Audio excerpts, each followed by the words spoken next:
Kung Pachoy, magandang umaga, good evening, good afternoon na kung saan sulok man kayo ngayon naroon.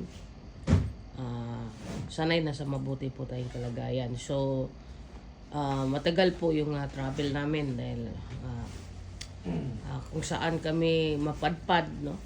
Tinatawag, doon po kami dahil bakasyon po ngayon ng mga entrepreneur. So, need po namin na mag-refresh, no? At yung mga kunting problema, ang mga problema sa company ay inaayos namin. Bago niyan maayos, siyempre, unahin muna natin ang sarili natin. Yun.